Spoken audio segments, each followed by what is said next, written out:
Aujourd'hui, Corinne va évoquer avec vous la, la thématique du haut potentiel et surtout la manière dont vous pouvez vous affirmer et valoriser vos compétences. Et puis demain aura lieu donc le dernier volet de ce triptyque. Docteur, positionnez-vous avec le cabinet de conseil de RD2 Conseil qui est spécialisé dans le recrutement des profils docteurs. Voilà, je suis accompagnée de Rachel Mauduit, conseillère à l'emploi au sein de l'équipe régionale cadre de Pôle emploi. Je suis donc Cécile Morvan, je travaille avec elle et je laisse Corinne, bien évidemment, se présenter et aborder l'animation qu'elle va nous présenter. Alors bonjour à toutes et à tous. Merci beaucoup, notamment à Cécile et Rachel qui m'ont conviée et sollicitée, puisque j'avais déjà animé sur ce thème auprès de Pôle emploi cadre. Et elles sont revenues vers moi, donc à nouveau c'est un grand plaisir à chaque fois de pouvoir partager et participer avec vous. Moi, je suis coach certifiée et j'accompagne plus spécifiquement les personnes ayant un profil haut potentiel, des personnes dites atypiques, hypersensibles.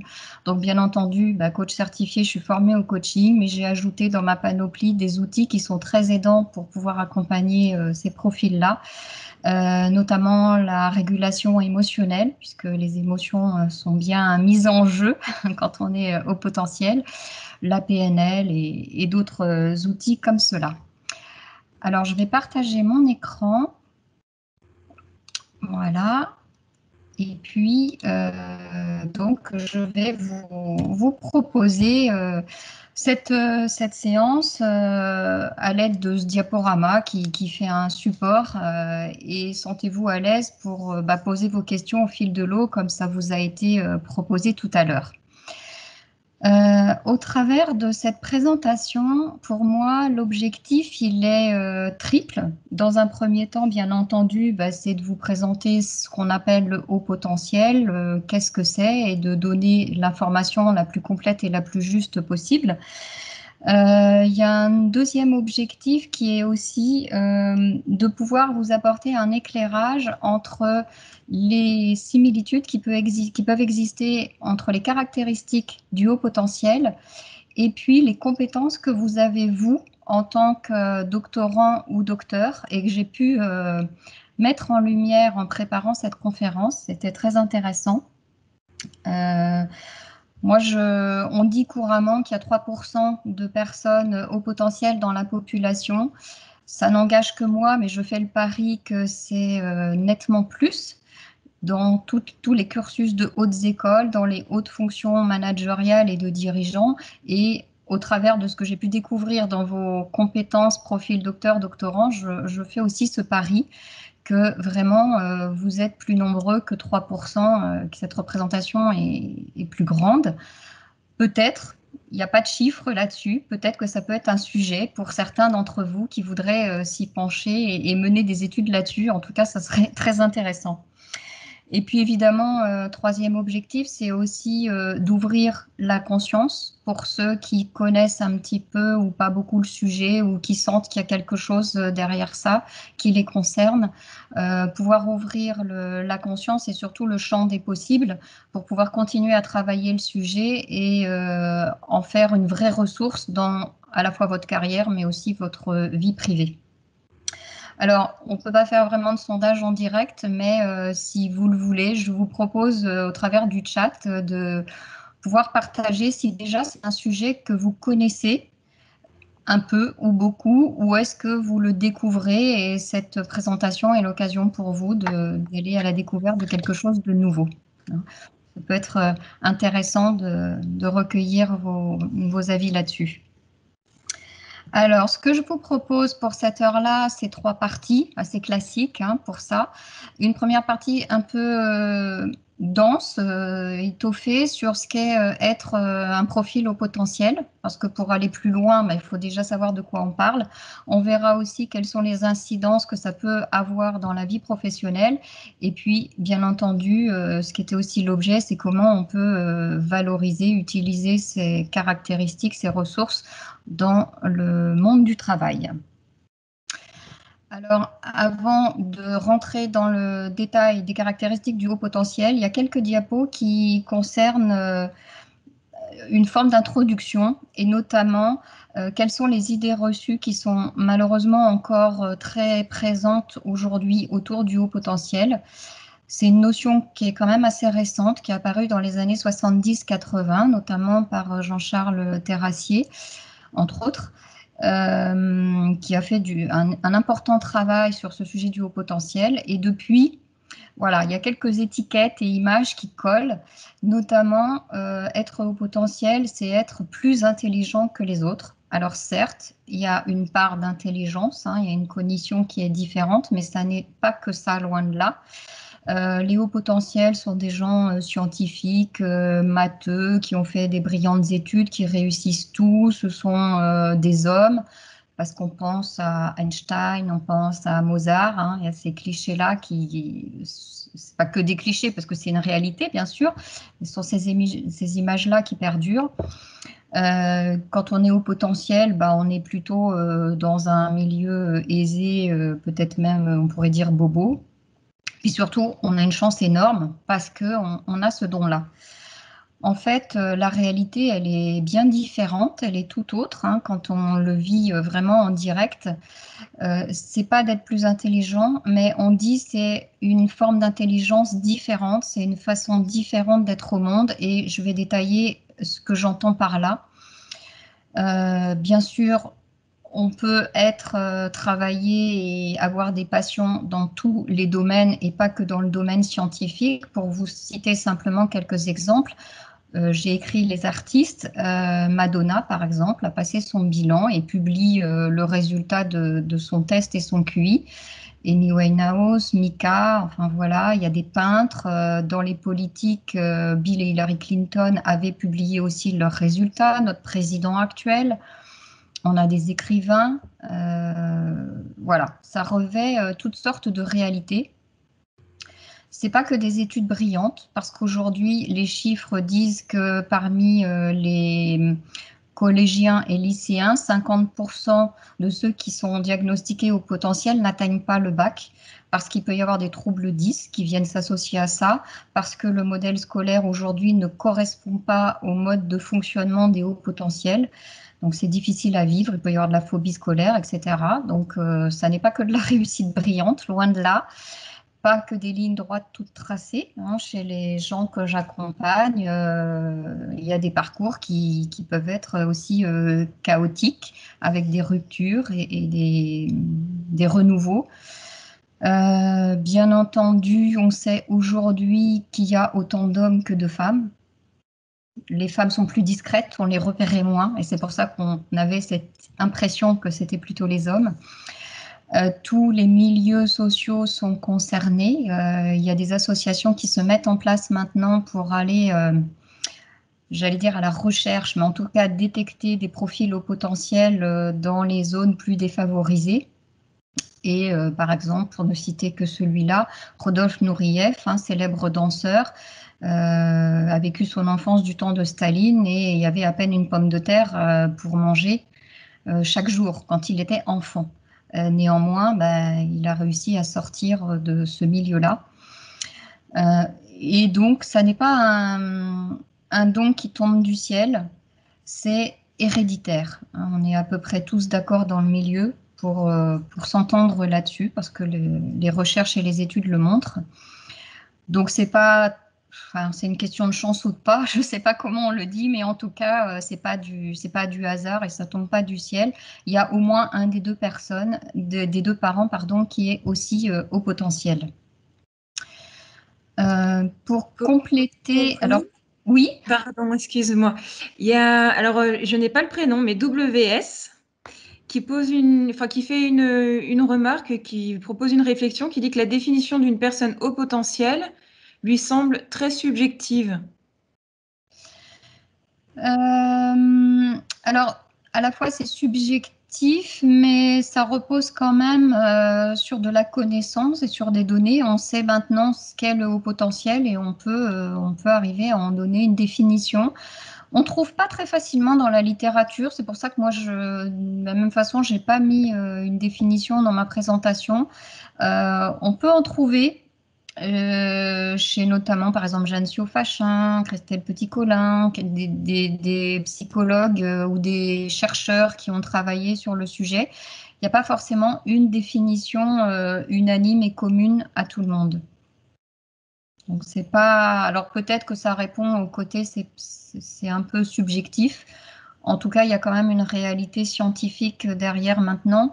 Quand je disais faut couper court aux idées reçues, c'est parce que c'est pas se dire au potentiel, c'est pas parce qu'on a envie de se gonfler d'orgueil et se dire moi je suis au potentiel, c'est parce que ça revêt vraiment une réalité dans le fonctionnement cérébral, dans son rapport au monde, dans sa communication. Voilà. Pour compléter cette introduction sur le haut potentiel, les idées reçues, c'est quand même une réalité. C'est aussi qu'on a la chance d'être en 2020 et qu'on a l'apport des neurosciences, notamment avec l'imagerie médicale et l'IRM. Et on a une étude de chercheurs bien calés sur le sujet à Lyon. L'équipe Fanny Nussbaum, Dominique Sapé-Marinier et le professeur Olivier Revol, qui ont fait une étude sur des cohortes d'enfants et qui viennent étayer ce qu'on pressentait déjà, ce qu'on savait plus ou moins, c'est que quand on regarde à l'IRM le fonctionnement cérébral d'enfants au potentiel par rapport au groupe contrôle, on voit bien qu'il y a plus de parties du cerveau qui sont sollicitées face à une même stimulation, avec des connexions neuronales plus nombreuses, plus rapides. En général, dans le cerveau d'un haut potentiel, ça ne s'arrête pas, ça bouillonne tout le temps. C'est pour ça que les gens disent « mais j'en ai plein la tête, j'aimerais bien avoir le bouton off et que ça s'arrête ». Donc on parle de supracognition, d'une cognition cérébrale qui est globalement plus importante. Donc ça aussi, ça permet de couper court aux idées reçues parce que scientifiquement, on s'est montré que ce n'est pas une vue de l'esprit. Alors, il y a la question de la terminologie qui rejoint un peu la question sur la définition. On a longtemps parlé de surdoué parce que, de prime abord, c'est le premier terme qui nous est venu.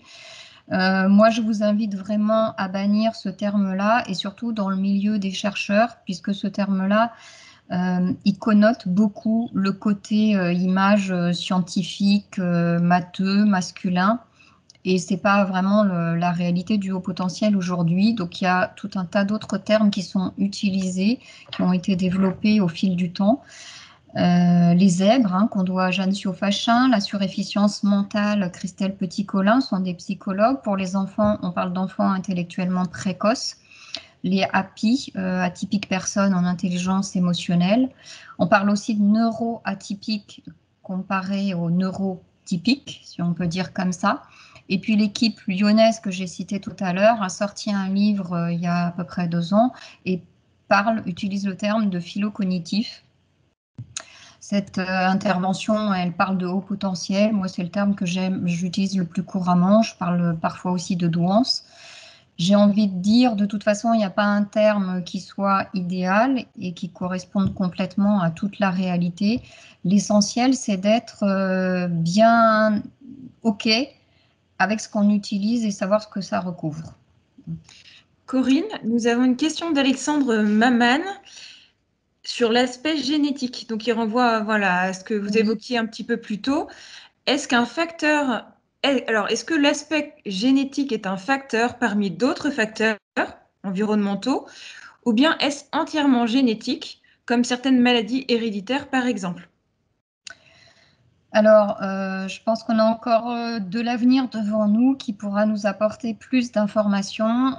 Quand je parle d'hérédité, c'est parce que je dirais quasiment à 100%, quand une personne découvre sa douance,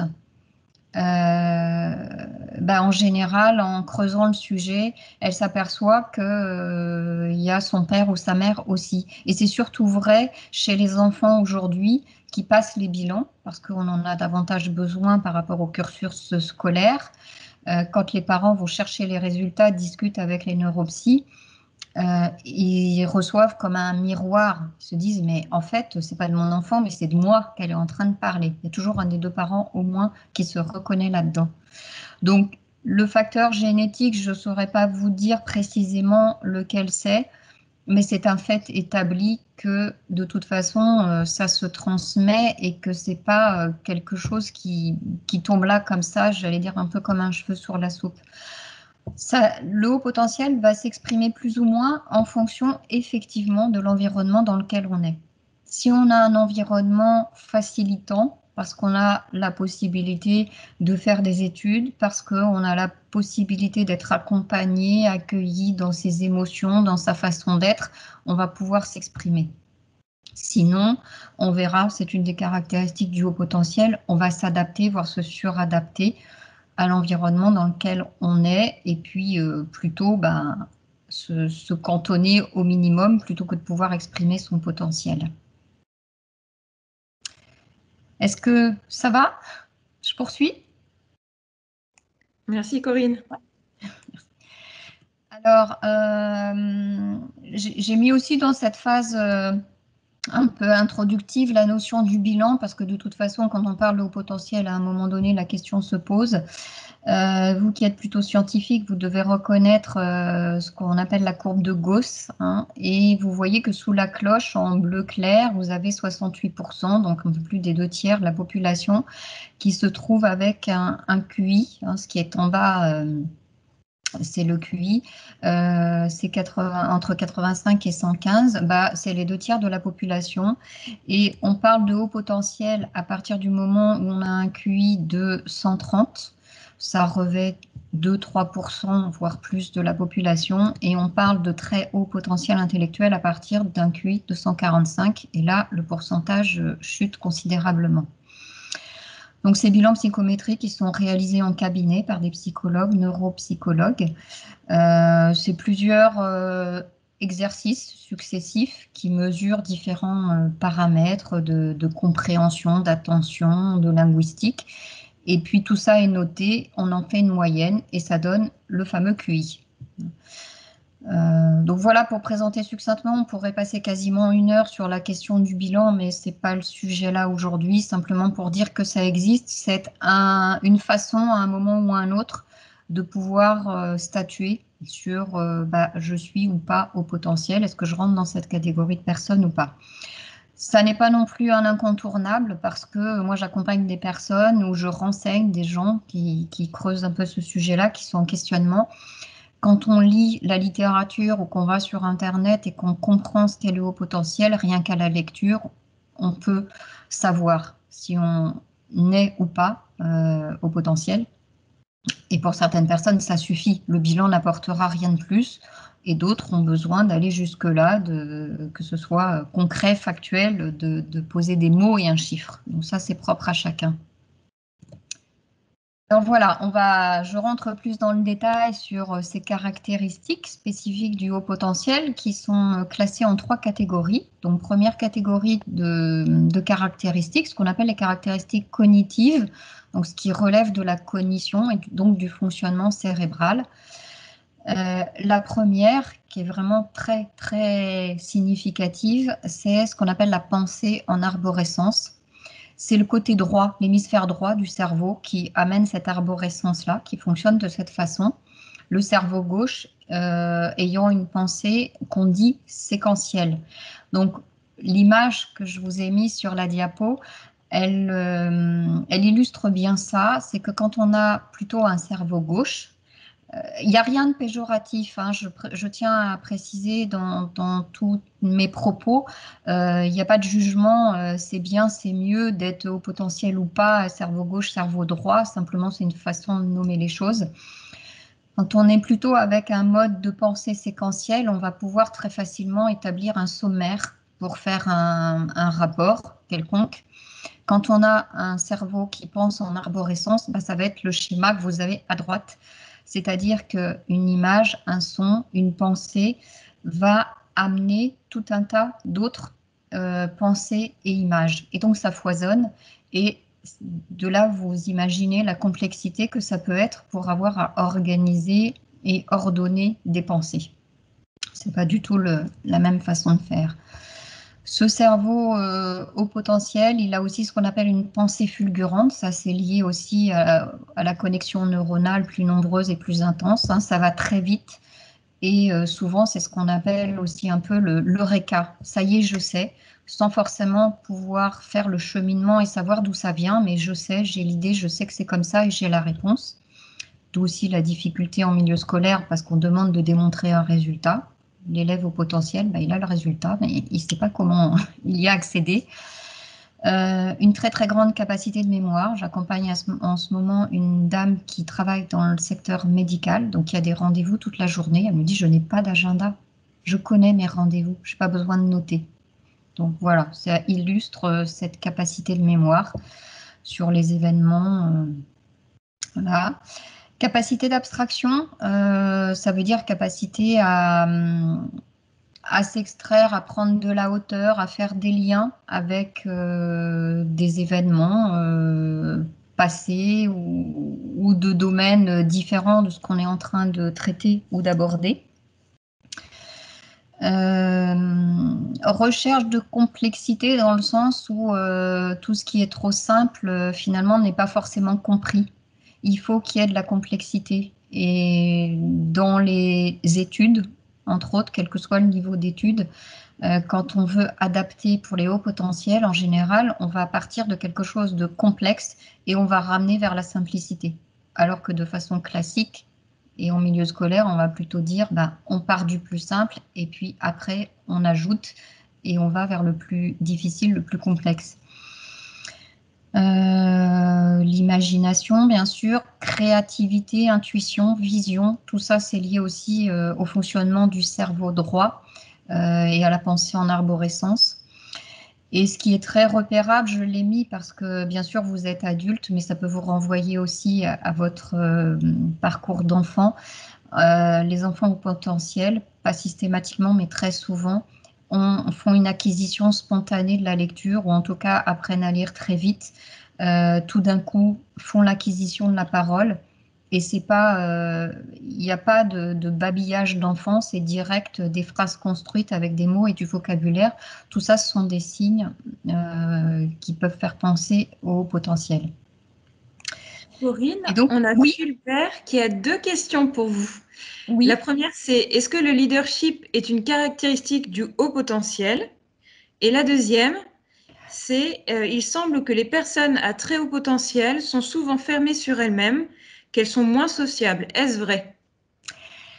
Alors, 2 questions intéressantes et qui vont arriver plutôt dans les caractéristiques que j'aborde après, côté social ou comportemental. Sur le leadership, pas forcément. Hein, on peut tout à fait avoir du leadership sans être au potentiel. Sur la question du lien social et de l'éventuel potentiel isolement, je vais y revenir. Hein. Ce que je voulais dire par là, c'est moi j'ai fait le lien, vraiment, ça m'a frappé entre ces caractéristiques du haut potentiel et les compétences qu'on vous reconnaît vous en tant que haut potentiel et qui sont mis sur le site internet. J'ai mangé son nom, si MyDocPro notamment. Hein. Voilà, on parle chez les docteurs de cette capacité à gérer de la complexité, à faire des liens, à être créatif. On est en parfaite concordance. Je ne fais pas de raccourci pour dire qu'à partir du moment où vous avez un profil docteur et vous avez acquis ces compétences, vous êtes forcément aussi au potentiel. Simplement, je dis qu'il y a des passerelles et que pour certains d'entre vous, certainement, vous pouvez cumuler les deux. Et que certainement ça donne aussi une autre dimension et d'autres capacités. Alors, autre type de caractéristiques, c'est ce qu'on appelle les caractéristiques socio-affectives, donc qui relèvent de l'affect. La plus grande, c'est ce qu'on appelle l'hypersensibilité. Donc, On dit aujourd'hui qu'il y a 20-25% de la population qui est hypersensible versus 3% de haut potentiel. Donc, attention, être hypersensible ne veut pas dire systématiquement être haut potentiel. En revanche, quand vous correspondez au haut potentiel, vous n'y coupez pas, vous avez tout ou partie de cette hypersensibilité. Alors, l'hypersensibilité, c'est à la fois ce qu'on appelle l'hyperesthésie, c'est l'hypersensibilité aux 5 sens, notamment ce qu'on retrouve très fréquemment, l'hypersensibilité au bruit, l'hypersensibilité à la lumière. Ça peut être aussi aux odeurs, au toucher, mais bruit et lumière, très très fréquent, et puis l'hyperémotivité, hein, les émotions qui vont... qui bascule d'un extrême à l'autre. Quand on est au potentiel, on peut être très vite blessé et touché par un mot. Pour tout un chacun, ça glisserait, ça n'aurait pas d'impact, mais ça peut faire descendre dans des abîmes et ronger pendant des jours un simple mot. On n'est pas simplement joyeux, on est excité, on n'est pas juste un peu triste, on bascule vers un côté plutôt déprime. Voilà, donc tout ça, ça se travaille, bien sûr, hein, ne prenez pas peur. Mais voilà, très grande hypersensibilité. De ça découle de l'hyperempathie. C'est la capacité à comprendre, à détecter les émotions et ce que vit la personne en face de nous. Et de ça découle aussi que comme on est très sensible, on est plus facilement la proie de personnes moins bienveillantes qui peuvent être un peu manipulatrices, voire plutôt pervers narcissiques ou harcèlement. Hein. Ça, c'est des choses qu'on retrouve aussi dans le vécu des personnes accompagnées, qu'on retrouve aussi en milieu scolaire. On trouve aussi des valeurs très très fortes. J'ai cité la justice. Vraiment, quand il y a une injustice, c'est insupportable et intolérable pour une personne au potentiel. Ça, c'est très caractéristique. Aussi les valeurs de respect, d'honnêteté, des choses communes. Difficile pour les hauts potentiels parfois de comprendre les implicites et les règles communes. Qu'est-ce que je peux dire à qui, à quel moment, dans quelles conditions? Les personnes me disent souvent, je viens vous voir, j'ai besoin d'être accompagnée parce que moi, je sais pas faire le tri, je suis trop cash. Et du coup, ça met à mal la relation. Un grand besoin de sens aussi, à partir du moment où la personne au potentiel comprend ce pourquoi elle va travailler, par exemple, ça a du sens pour elle, elle va avoir une motivation décuplée. En revanche, si ça n'a pas de sens, il n'y a pas de motivation et il ne va pas se passer grand-chose. Ça va être très compliqué. On trouve aussi souvent des profils anxieux, ce qu'on appelle aussi l'anxiété de performance, la peur de ne pas réussir, donc le manque de confiance en soi. Ça peut aller jusqu'au syndrome de l'imposteur, hein, de dire non, non, mais c'est pas moi, j'ai pas réussi grâce à mes qualités, à mes compétences, à mes ressources, c'est parce que là j'ai eu de la chance. J'ai rencontré un tel qui m'a permis d'eux et jamais ramener à soi les réussites. Et puis une caractéristique qui est pour le coup la plutôt sympathique, c'est que souvent ces personnes-là sont dotées d'humour.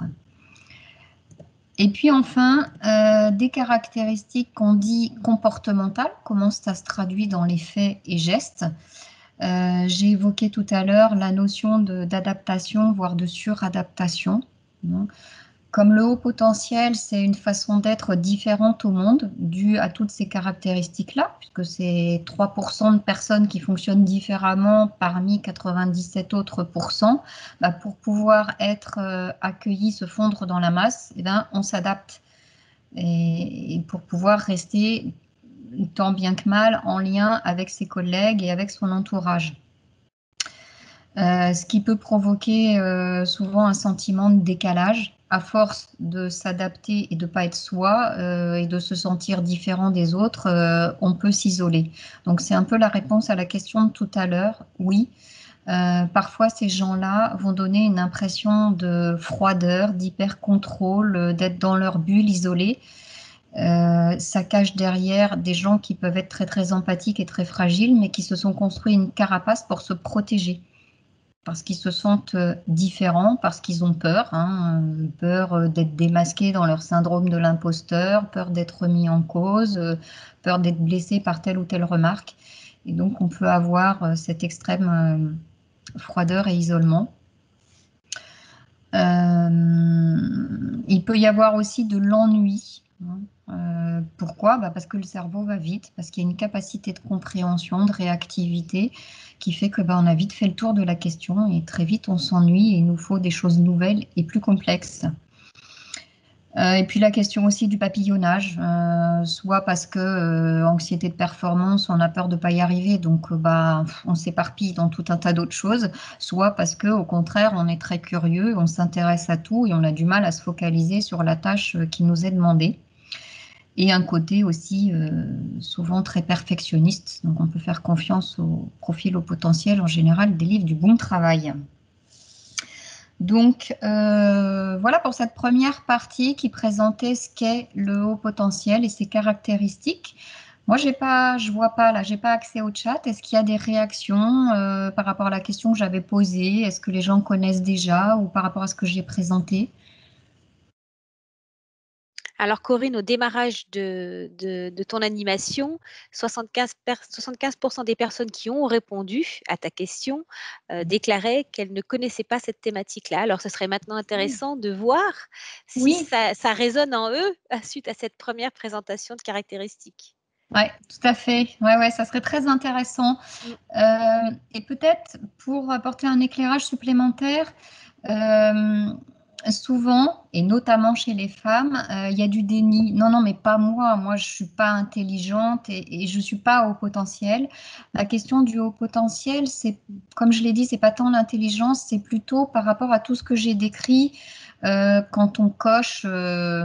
Les 3/4 ou 90% des cases. On se reconnaît dans cette pensée en arborescence incessante, dans cette capacité à s'ennuyer rapidement, dans des émotions à fleurs. Quand on voit qu'il y a tout ça qui s'agrège, euh, on peut se dire que certainement il y a quelque chose qui relève du haut potentiel. Donc, bien volontiers, si les uns les autres veulent à nouveau utiliser le chat pour dire comment ça résonne chez eux, ça serait super et intéressant. Qu'on puisse Corinne, on a comparer. une question Oui, d'un ou d'une participante qui demande est-ce qu'un HP peut s'adapter et réussir à avoir une pensée séquentielle? alors, excellente question. S'adapter, oui. Une pensée séquentielle, ça me paraît plus difficile parce que, comme je l'ai dit, c'est quand même une question de câblage physiologique, on peut dire ça comme ça. On est câblé plutôt avec son cerveau droit qu'avec son cerveau gauche. Alors, on parle beaucoup de plasticité cérébrale et ça, c'est une bonne nouvelle et une grande chance. Ça veut dire qu'on peut travailler et rééduquer, apprendre à fonctionner différemment. Donc, on peut apprendre un peu la logique séquentielle. Je pense que sur le fond, on reste quand même avec son fonctionnement de pensée en arborescence. On peut comprendre cette logique séquentielle, de là à se l'approprier complètement, ça me paraît assez complexe. Mais néanmoins, moi je fais le parallèle avec le côté émotionnel. Est-ce qu'on est obligé d'être embêté avec ses émotions et d'être dans le débordement émotionnel et à fleur toute sa vie? Non, bien sûr que non, et heureusement, parce que tout ça se travaille. Sophrologie, méditation pour ceux qui le peuvent. Parfois c'est de la torture, quand le cerveau bouillonne trop, va trop vite. La méditation c'est très compliqué, mais sophrologie, coaching, thérapie, etc. On peut travailler sur soi et on n'est pas obligé de rester tel quel. La personne donne un exemple. Elle dit, voilà, pour un job de manager, si ce manager a un rapport à rendre par écrit, par exemple, est-ce qu'il peut s'adapter et rentrer dans un mode plus séquentiel versus arborescent? Oui, sur ce point-là, je pense que oui, parce que on a un cursus scolaire, on a tous lu des livres avec des chapitres de la structuration, rédiger des rapports, et on sait, sous cet angle-là, oui, on va tant bien que mal réussir à dresser un sommaire, organiser sa pensée. Ça va être plus ou moins facile, mais ça peut se faire, bien sûr. Alors, il y a Amélie, par rapport à la question de Cécile, qui dit que certaines caractéristiques résonnent, mais surtout pour des choses qui lui semblent avoir, qu'il semble avoir développées pendant son doctorat. Et elle ajoute, pour moi, cela reste du coup des choses qui sont venues plutôt avec le temps. Est-ce que c'est possible? Oui, ça me semble tout à fait possible et cohérent dans la mesure où si pendant l'enfance, le cursus jusqu'au début de la vie adulte s'est passé bien, n'a pas permis ou n'a pas incité à se dire tiens, il faut que je creuse ce sujet-là, il y a peut-être quelque chose, bah, il y a un élément révélateur à un moment donné qui va pouvoir ramener sur le sujet. Il y a des personnes qui découvrent leur douance à 40, 50 ans ou plus, parce qu'avant, on en parlait beaucoup moins, on ne faisait pas bilanter. Et alors, ces chiffres, voilà, peut-être méritent aussi d'être creusés, étayés, mais de façon générale, on dit qu'il y a un tiers des personnes au potentiel qui vivent très bien, donc à la limite, elles n'ont même pas besoin de se poser la question. Ça se déroule normalement. Il y a un tiers qui vont plutôt très mal, ça génère de la souffrance, pour ce que je vais aussi exposer tout à l'heure, et d'après les caractéristiques là, vous pouvez voir que c'est pas tout simple. Et puis il y a un tiers qui sont un peu entre les deux, c'est pas tout facile, mais c'est pas non plus la grosse galère. Donc ça me paraît tout à fait cohérent d'avoir pu traverser une partie de vie comme ça, et puis à un moment donné de se dire ah mais tiens là ça résonne, il y a peut-être quelque chose. Ok. On a Fulbert qui a une autre question. Est-ce qu'une personne haut potentiel peut avoir toutes les caractéristiques socio-affectives ou est-ce qu'il y en a qui sont exclusives? Toutes ou exclusives, je ne suis pas sûre forcément de saisir, mais je pense qu'on peut se reconnaître dans une principalement et peut-être les autres sont moins marquées. C'est possible. Et puis parfois, quand on découvre, il y a des choses qu'on ne met pas bien en lumière, et puis au fil du temps, ça prend parfois plusieurs années, se dire ah ben ouais, mais ça, si, quand même, je me retrouve là-dedans. En travaillant sur soi, je m'aperçois que dans mon fonctionnement, bah oui, il y a ça aussi. Bon, c'est pas forcément spontané tout de suite. D'accord, merci. Ok. On a quelques personnes qui se disent bien se retrouver, en tout cas dans certains éléments présentés. Ouais. Mhm. Ça Ok. commence à résonner. Bon. Bah, très bien. C'était un peu le troisième objectif, hein, ouvrir les consciences aussi et puis permettre un cheminement. Bon, super. Merci. Je poursuis. Ah oui, caractéristiques comportementales pour terminer. Je pensais, oui, je pensais avoir déjà terminé. Pardon. On peut retrouver ce qu'on peut appeler de l'hyperactivité, un peu d'agitation, hein, donc déficit de l'attention ou hyperactivité, ça peut aller de pair. Capacité à argumenter, parce que bien sûr, penser en arborescence, analogie, association d'idées, curiosité, connaissance, donc faculté à argumenter et à vouloir donner du sens. Curiosité, créativité, intuition, ça aussi c'est la part du cerveau droit et ça aussi c'est des choses que l'on met en valeur chez vous les docteurs et doctorants. Donc là aussi quelques passerelles. Alors, deuxième partie, c'est quelles sont les incidences dans la vie professionnelle quand on est au potentiel. Alors là,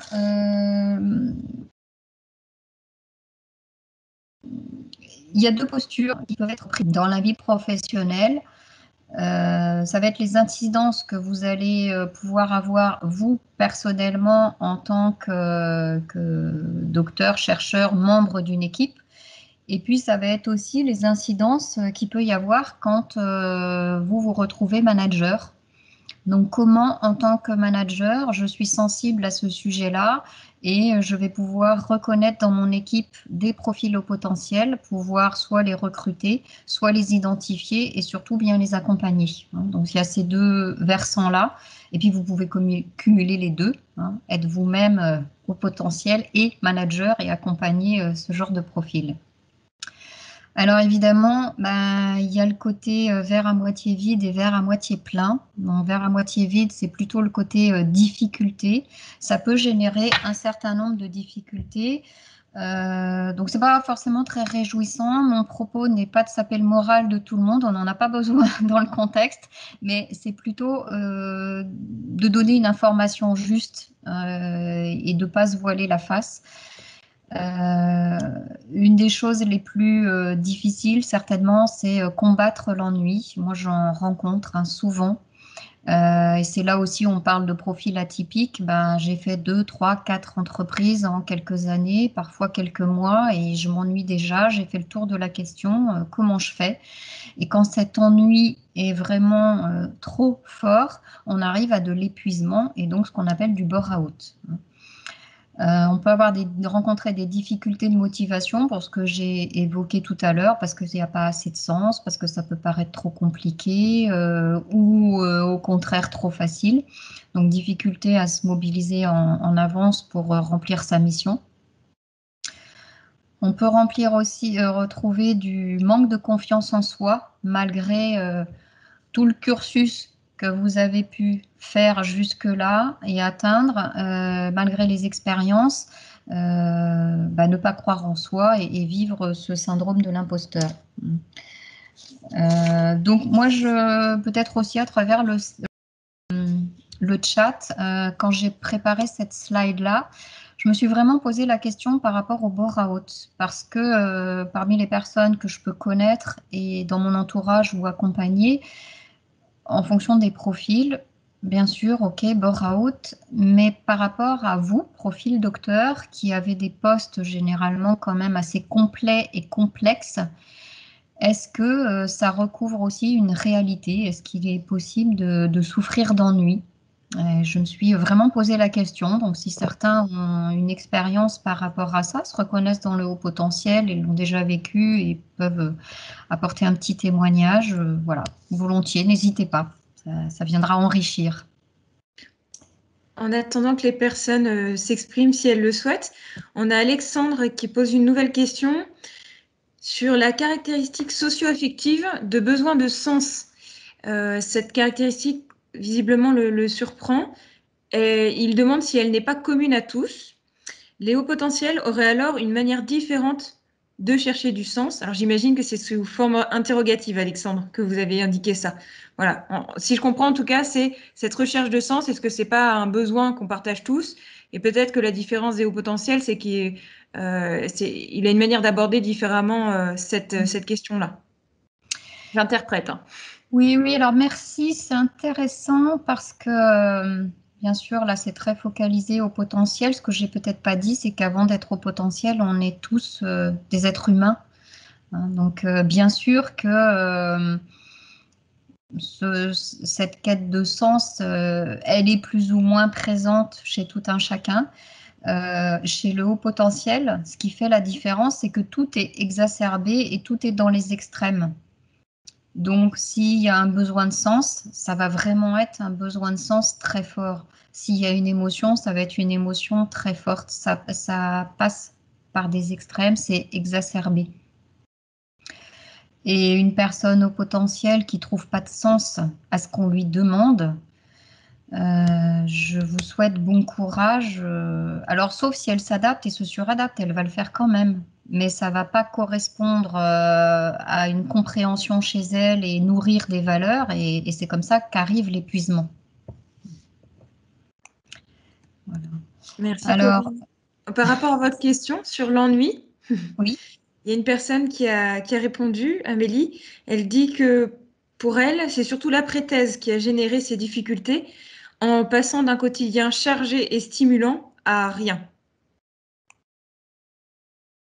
Oui, c'est du tout.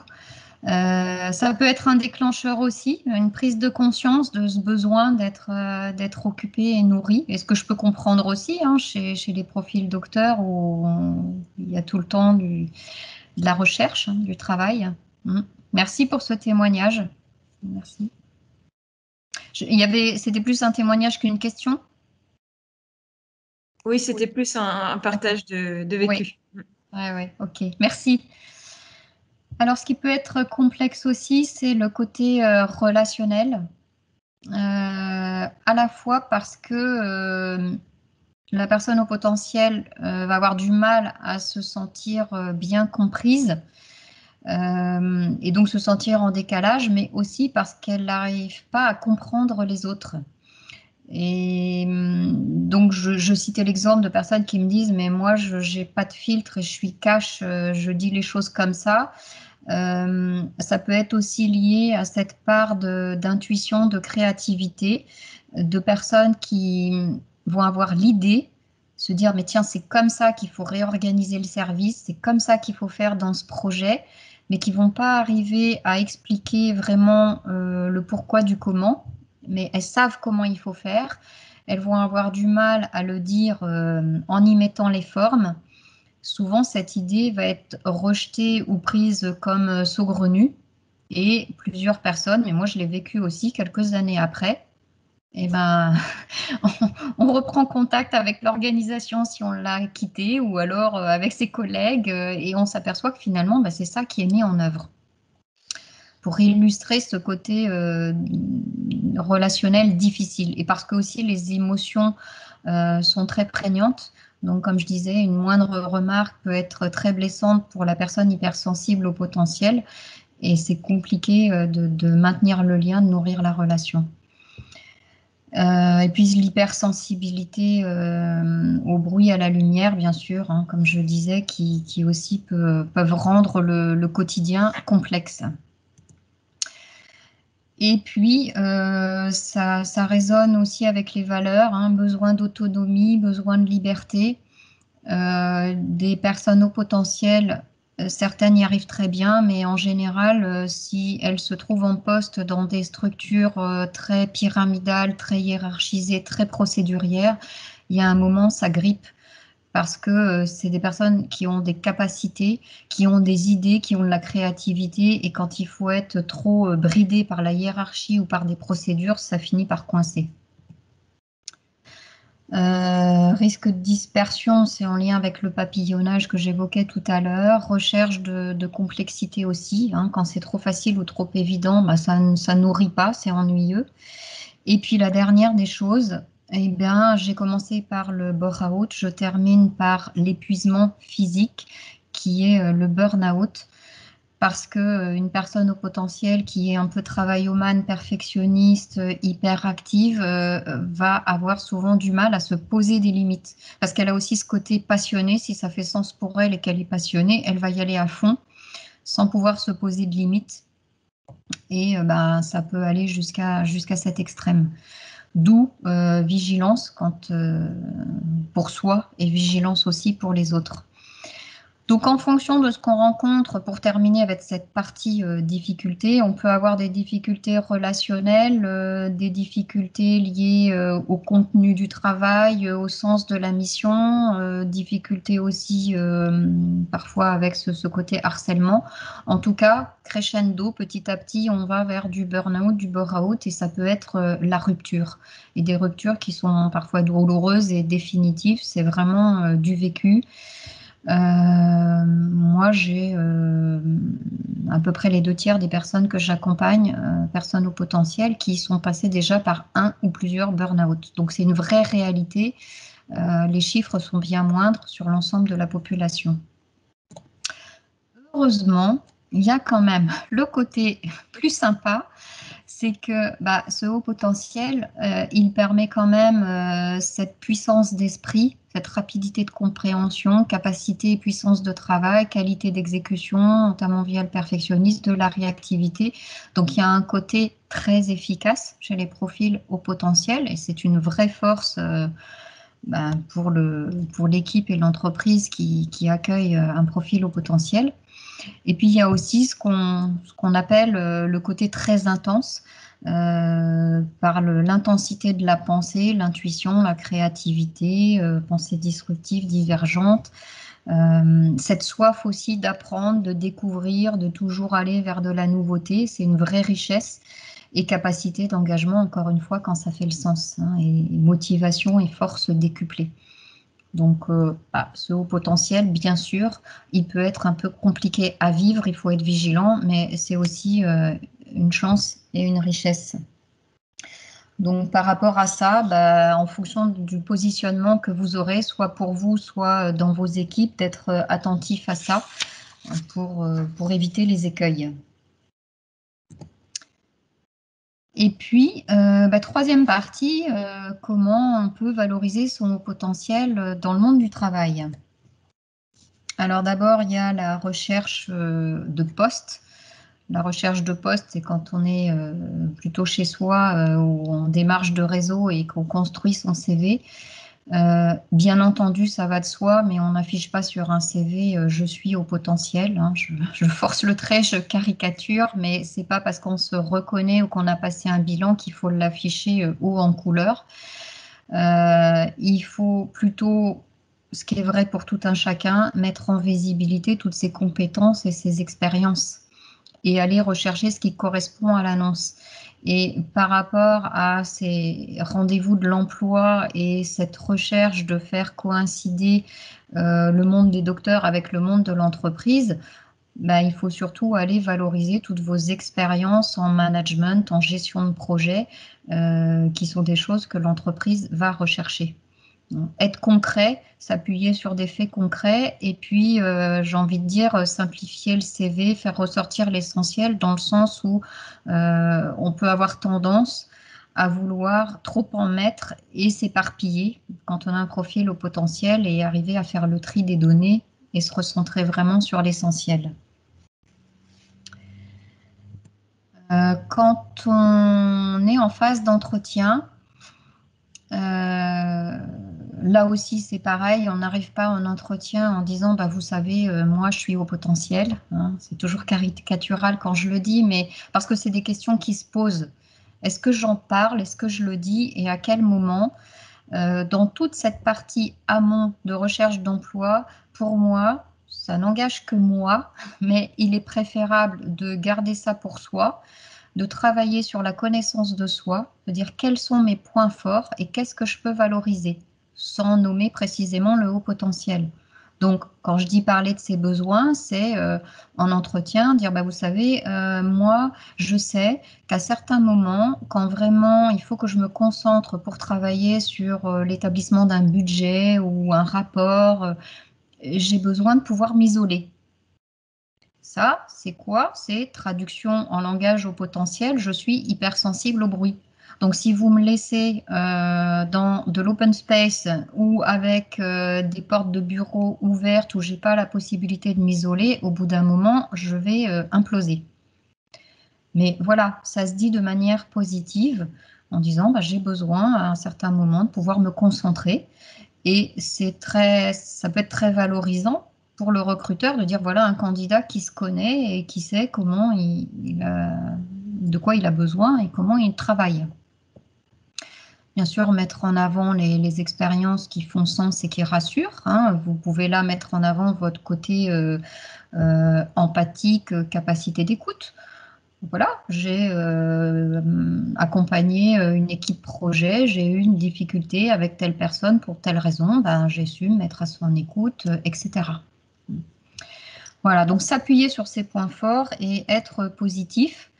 Et puis, bien sûr, il y a un côté stress quand on est en entretien, je ne nie pas ça, bien au contraire.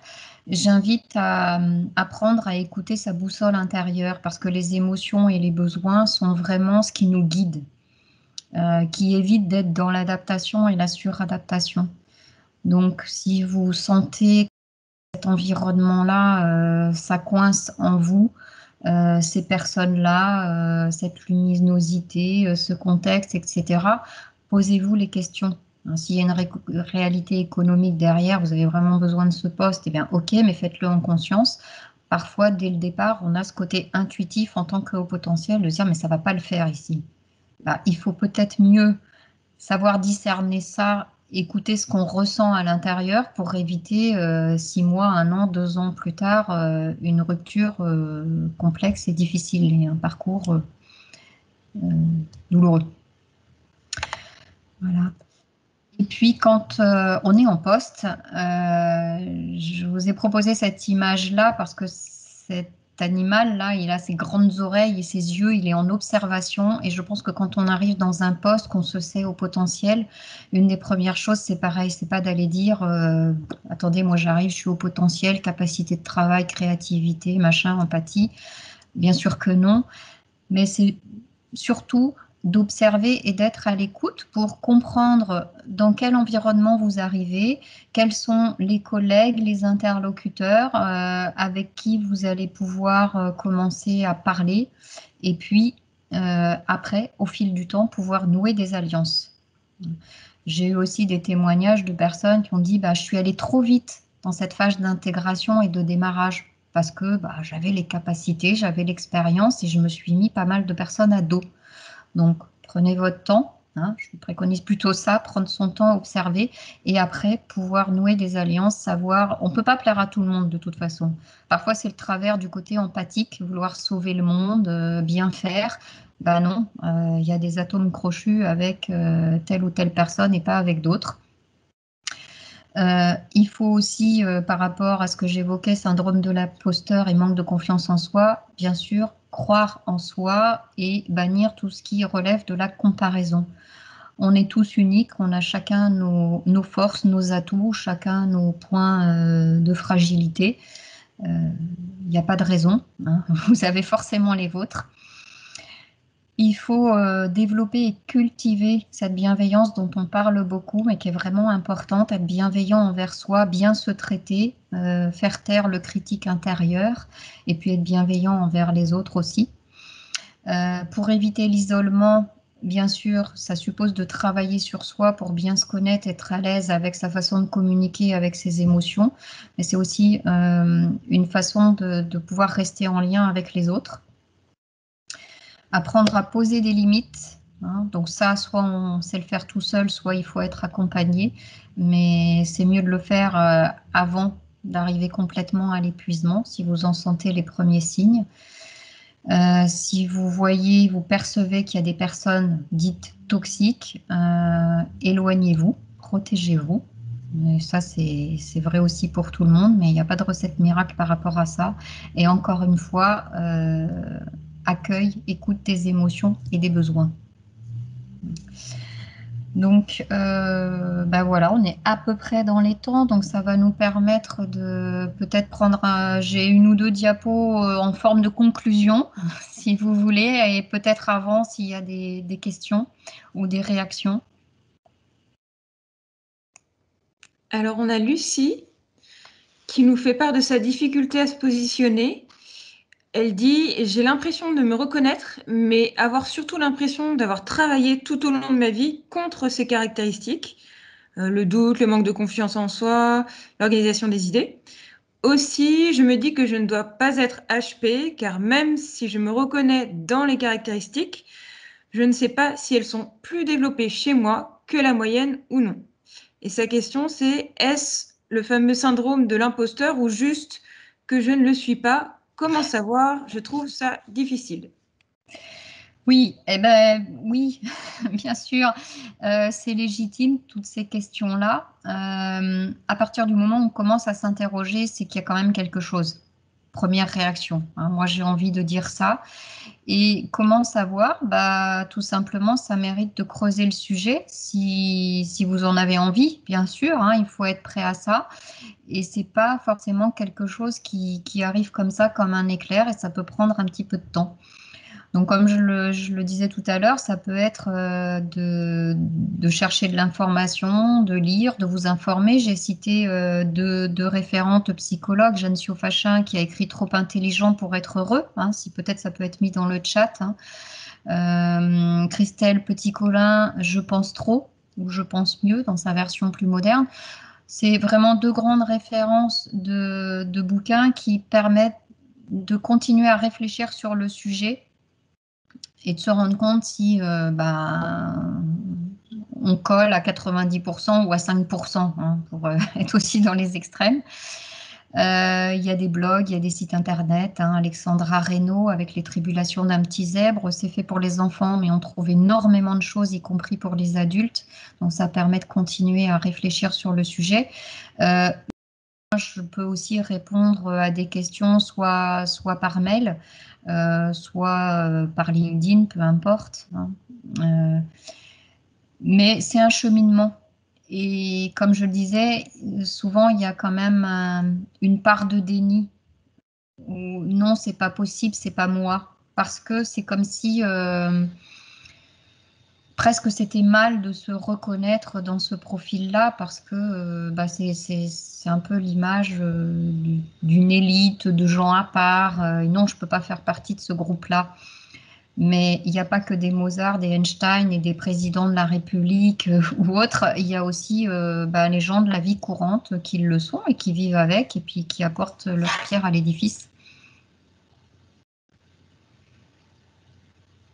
Alors, on a Audrey qui rebondit sur la réflexion de Lucie, qui dit qu'elle partage sa réflexion, que cela résonne et cela lui fait peur et la questionne. Et puis on a SBL, pardon, je n'ai pas le prénom, mais SBL. Pensez-vous que travailler à temps partiel peut aider le HP à prendre du recul et relativiser? Alors, pourquoi pas, hein, je pense qu'après, c'est à chacun de sentir ce qui est bon pour lui. Par rapport au contexte de travail des profils au potentiel, tout est possible. J'ai évoqué une situation qui peut être à risque quand on a un fort sentiment des valeurs d'autonomie, de liberté, d'indépendance. Bien sûr que travailler dans des structures très pyramidales, dans des grands groupes, ça peut être complexe. Mais pour certains, ça va très bien parce que se mettre en indépendant, ça va être hyper stressant. Ils ont besoin d'un cadre pour être rassurés. Du temps partiel, ça peut permettre de poser des limites, de prendre le temps de voir ce qui correspond, ce pourquoi vraiment on est fait et de ne pas s'épuiser, prendre le temps de construire un projet. Et puis je pense que ce qu'on entend de plus en plus, hein, les slasheurs, les multi-activités, c'est quelque chose qui correspond bien aussi au profil au potentiel. Mais il n'y a pas de recette toute faite, et heureusement, parce qu'on reste tous différents et tous uniques. Donc la première des choses, bien sûr, ça fait peur hein, de commencer à mettre le pied dans ce monde-là, c'est de prendre son temps, d'y aller tranquillement, de continuer à se connaître et à creuser pour trouver sa place et en faire vraiment une force.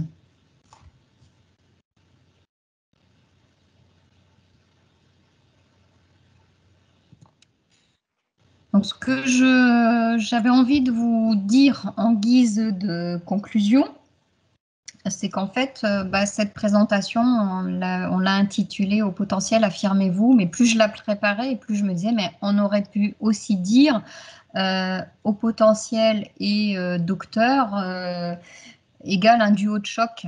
Hein, et je ne suis pas bien scientifique, mais je me suis un peu amusée à vous écrire cette espèce d'équation. Hein, profil docteur plus HP égale un potentiel décuplé.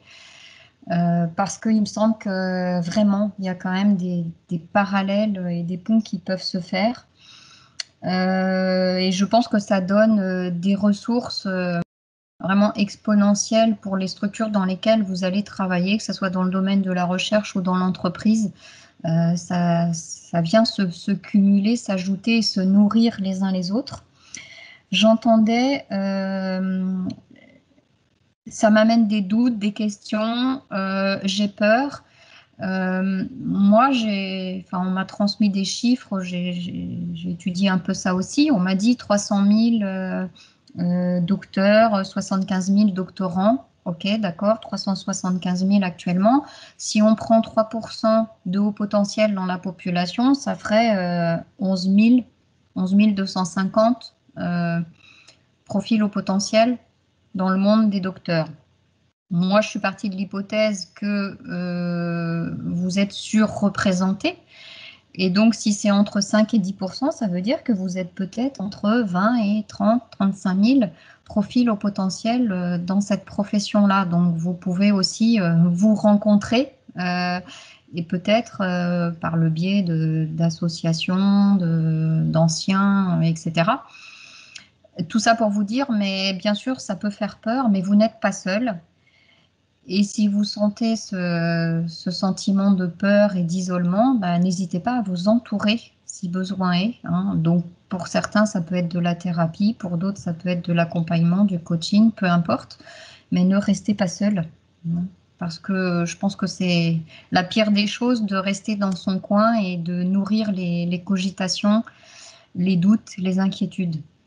Le haut potentiel on a dit supracognition. Donc ça, de toute façon, il n'y a pas de doute. Le cerveau, il est en marche. Là où c'est nécessaire, c'est de venir ajuster le côté cœur, donc le côté émotionnel ressenti, et le côté corps, réaction, comportement. Et puis rééduquer parfois aussi un peu le cerveau qui gamberge un petit peu trop, et puis faire ralentir les cogitations, les ruminations. Donc voilà, bien vivre sa douance, c'est possible. Et bien sûr que c'est possible, et tant mieux. Et peut-être comme mot de la fin, cette image-là, parce que on vit dans une période qui est quand même particulièrement troublée. C'est difficile d'avoir un objectif, de se dire tiens, le chemin il mène où là en ce moment, et surtout comment on y va. Un petit peu à l'image de ces arbres là dans la forêt qui ont l'air bien droits et presque indestructibles, en tout cas pas trop délogeables. Moi j'ai envie de vous dire, courage, il faut y croire parce que vous avez toutes les compétences en vous. Et puis en travaillant ensemble, en s'épaulant, de toute façon, à la sortie de la forêt, il y a toujours de la lumière quelque part. Donc cette période, voilà, on va pouvoir la traverser à condition de rester ensemble, en réseau, de pouvoir s'épauler, s'entraider et être créatif. Et puisque ça, c'est aussi une de vos caractéristiques, de bien la mettre en œuvre et la nourrir. Donc, merci à vous. Moi, je reste à votre disposition pour répondre à vos questions. Alors, peut-être dans le chat, mon adresse mail peut être inscrite. Sinon, vous trouverez mon profil LinkedIn. Mais merci à vous pour votre participation, pour votre interactivité. J'espère que ça a répondu à vos attentes et que vous avez passé un bon moment. Merci beaucoup Corinne pour l'animation de ce web atelier, enfin cette web conférence sur les hauts potentiels. Je pense que ça a apporté beaucoup de lumière à un certain nombre de personnes qui y participaient. Merci aussi à Cécile et Rachel de Pôle emploi qui ont permis l'organisation de cette web conférence. Pour rappel, vous avez une autre web conférence demain à 14h30, si je ne me trompe pas, avec Raphaël Sivad de RD2 Conseil. Donc, c'est le troisième volet de ce cycle de webconférence. On vous attend également, évidemment, jeudi à travers vos entretiens. N'hésitez pas à solliciter les personnes de l'organisation ou les intervenants des ateliers et webconférences auxquels vous avez pu assister, si vous avez des questions. Enfin, vraiment, on est là pour ça. Voilà, en tout cas, on a été très contents de pouvoir vivre cet atelier, cette conférence avec vous. Merci pour vos échanges, vos questions, vos partages de vécu. C'était vraiment très, très riche et très intéressant. Corinne, je ne sais pas si tu as eu l'occasion de voir dans le chat, ta formule a été reprise. Et Karl est allé un petit peu plus loin en mettant PhD plus HP égale potentiel au carré. Ah. Voilà. Alors, peut-être qu'il n'avait pas le cube, mais on aurait pu mettre potentiel au cube. Ouais, je pense. Oui. Ouais. Mais une vraie Beau résonance. clin d'œil. Merci. Ouais. Une belle résonance par rapport effectivement à ta présentation riche et qui a motivé largement nos auditeurs. Bon, super. J'ai mis également ton site dans le chat un peu plus tôt, tu l'évoques. J'ai mis ton adresse mail aussi. Oui, j'ai vu. Merci. Écoutez, merci à chacun, chacune. Merci Corinne pour cet éclairage qui passionnant, clair, très clair, didactique, très belle présentation, intéressant, clair, pédagogique. Là, c'est que du bonheur, ça, Corinne. Ouais. Bon, tant mieux. Merci beaucoup. Moi, je me régale à chaque fois. Donc, un vrai plaisir partagé. Super. Voilà. Encore merci de ta participation, Corinne, et que tu nous as accordé. Merci. Riche et pertinente. Oui, non, ça résonne beaucoup là, je pense. Certains ne se sont pas peut-être exprimés, mais je pense qu'il y a matière à réfléchir. Mm. Ouais. Voilà, c'était l'objectif aussi de ce temps, de ce thème. Ouais. Oui. Parfait. Et puis, je sais pas, moi je me suis dit, mais peut-être que dans les profils, ceux qui peut-être sont plus avec un cursus